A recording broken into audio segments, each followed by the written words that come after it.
Oh, there you are. Hi, Hey, Kate. it's a little technical glitch. It was just not letting me sign on, but I'm here now. That's always how live technology works when you need it to actually work. So I totally get it. Well, Kate, thank you so much for joining our Mentor Monday. I know I've sort of told you a little bit about it, and I've mentioned it just to the people who are joining, but as more people join, I'll just give a little overview to anyone joining. Mentor Monday is something we do most Mondays of the month, where we answer your career questions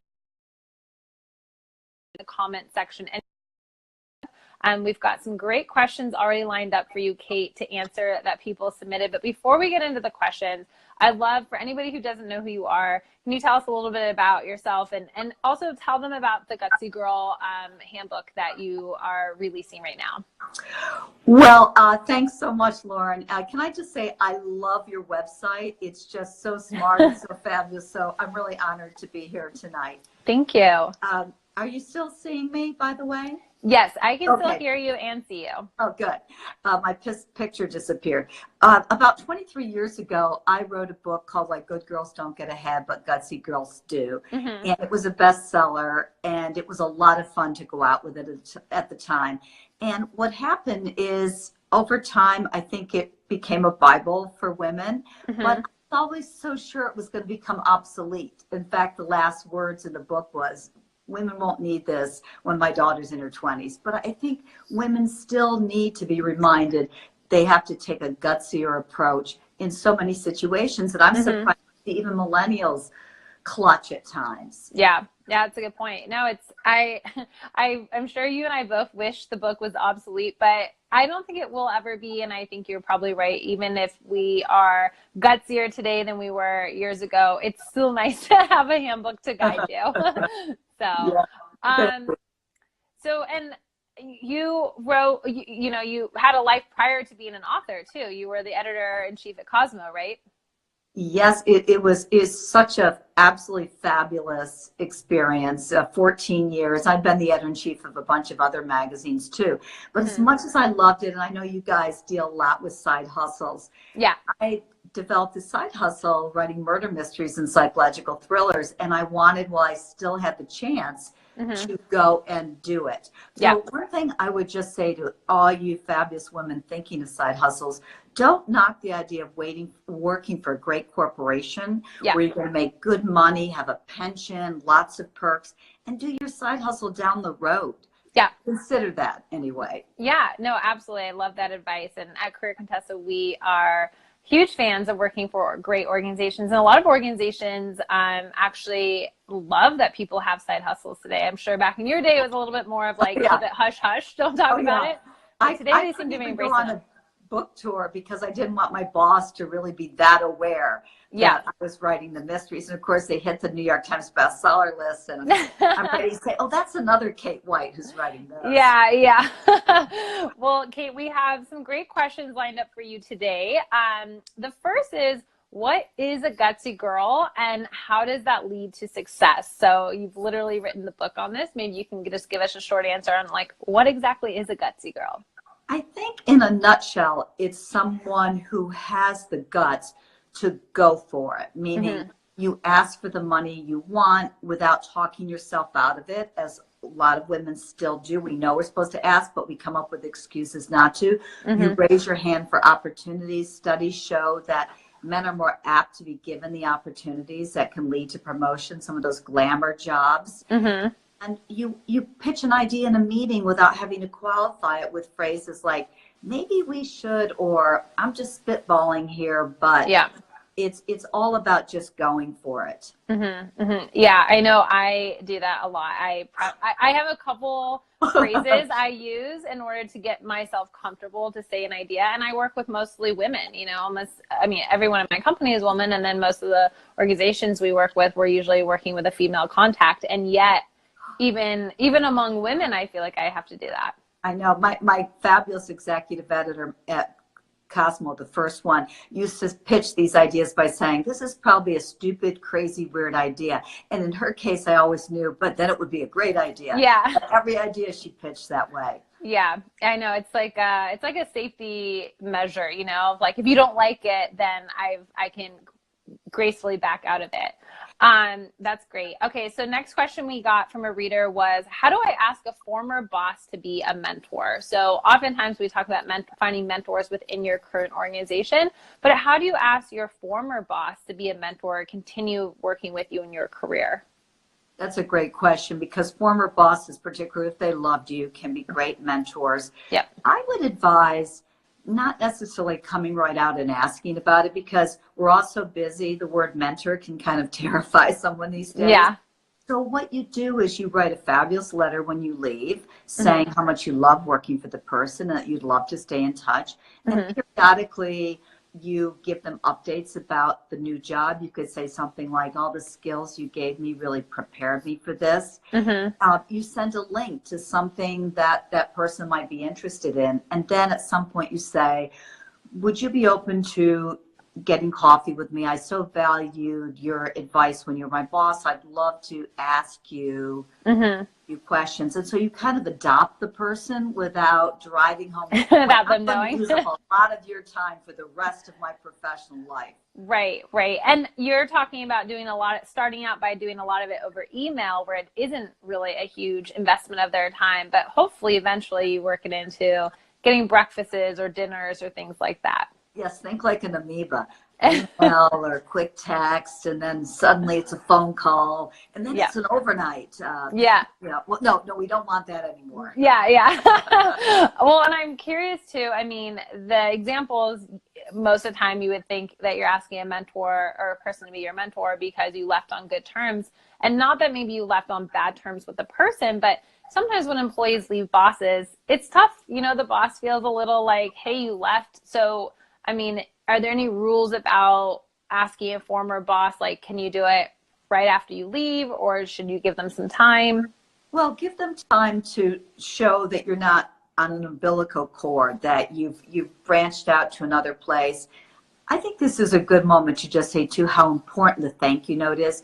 Millennials, from my experience, are not good with thank you notes. They don't realize the value. I know you preach it, but it's so important. And so one of the first things you might want to do, particularly if you think you annoyed the person by leaving, is some such thank you note.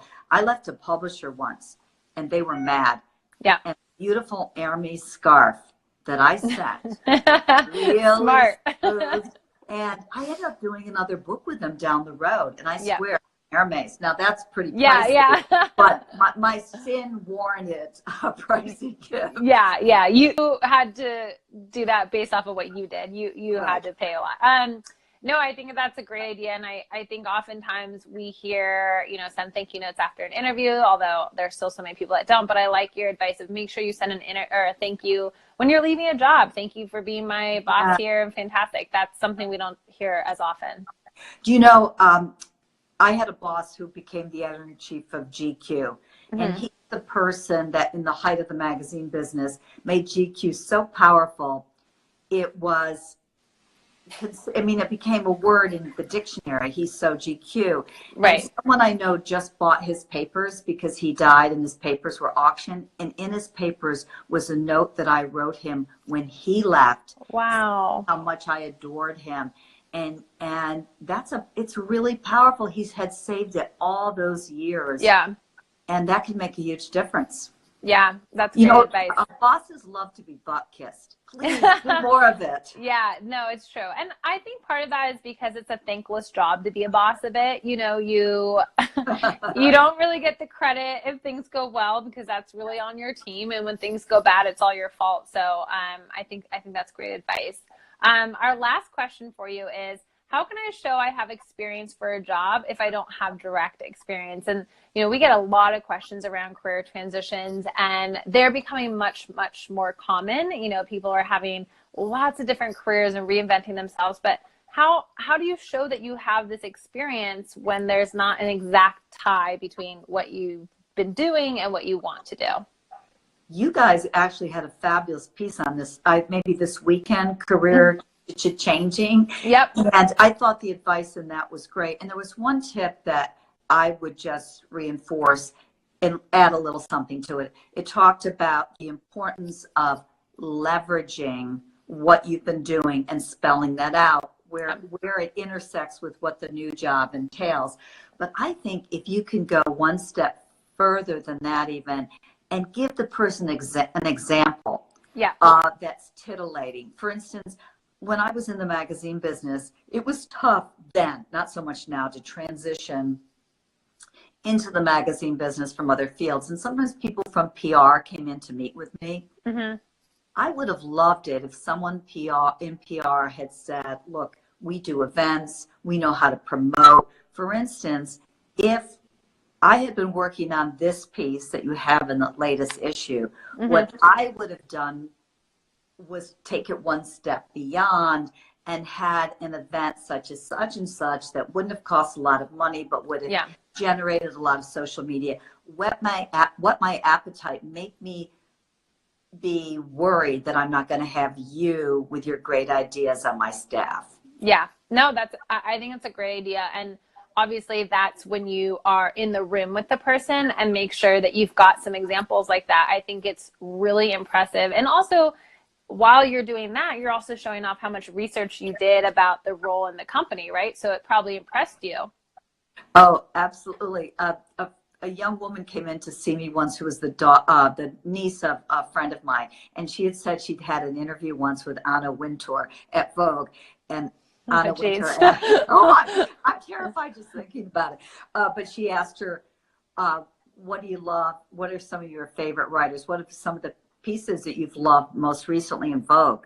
She couldn't name any, and the interview ended just at that moment. So do your homework, ask smart questions, absolutely. Yeah, when I worked at Hulu, we used to ask people, what's your favorite show on Hulu? And sometimes they would answer a show that we did not have on Hulu, and you're like, well, I wish we had that show. You don't want to like totally embarrass them, but at the same time, you're like, I kind of want to make it obvious enough to you that you don't do this again because that was a bad one. Absolutely. So Kate, do you have time for one more question that came in over the question? Yes, absolutely. Okay. All right. So last one, which is, what are the strategies to overcome risk adversity? Oh, that's so good. I'm really fascinated, particularly about risk these days. It's in my book, I talk a bit about taking risks and a great set of questions you should ask yourself, but we don't do it enough. We need to be risk agents. So I think the first thing you need to do is just understand that when you test the water a little bit, a good gutsy risk that's well thought out can be so rewarding. It'll help you do more in the future. But I think just to ask yourself some key questions. What's the worst that could happen? What's the best that could happen? Do I have a safety net? Will I be upset if somebody else does this instead of me? Yeah. Ask yourself some questions and really evaluate, what have you got to lose and what have you got to gain?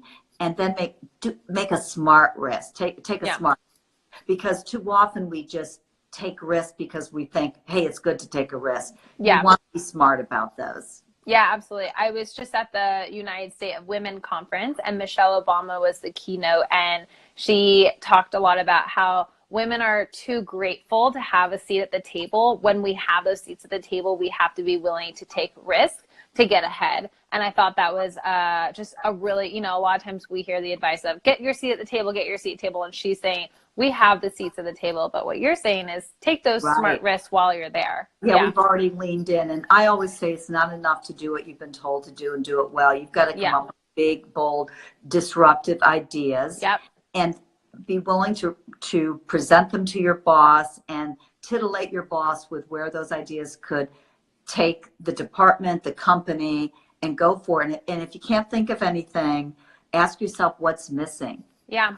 What problem can I solve here? And it really works. Absolutely. Those are such great questions to ask yourselves. So everybody, the replay of this Instagram Live will be available for 24 hours. Write these down, put these questions on your desk so you can keep yourself sharp. Because I think that is a great thing also to keep yourself sort of interested in the job too. I think people get bored, but part of it is they could help themselves out, by asking those questions. Absolutely. You want to destabilize in terms of your job, and you want to destabilize in terms of your career. Those are questions to ask. Am I happy here? Is it time for a change? Am I too happy? Because when you're too happy, it means you're not being challenged. Yeah. That's great. Well, Kate, thank you so much. Tell everybody where they can find you and where they can get your new book and any other details we need to know. Oh, thanks so much. I love that opportunity. It's called the Gutsy Girl Handbook, Your Manifesto for Success. You can get it at Barnes & Noble, any independent bookstore, on Amazon, of course. Mm-hmm. There's an audio edition. And on Twitter, I'm Kate White, Kate M. White. And I'm on Instagram, Kate White Author. And I'm just, and I've got a website called katewhitespeaks.com that offers a lot more information about my speaking and my book. And if you want to read my murder mysteries, they're a whole other thing. But go ahead with those two. That is so cool. Yeah, you can go from career advice to murder mystery. I love it. Well, Yeah. Kate, thank you so much for joining us on today's Mentor Monday. Like I mentioned, the replay of this will be available on Career Contessa's Instagram for 24 hours, and then we'll upload it to YouTube. And Kate, will have to have you come back and give us more good advice on how to be gutsy. Thanks, Lauren. I love your site, as I said, and congratulations on it. Thank you. Okay, good night. Good night.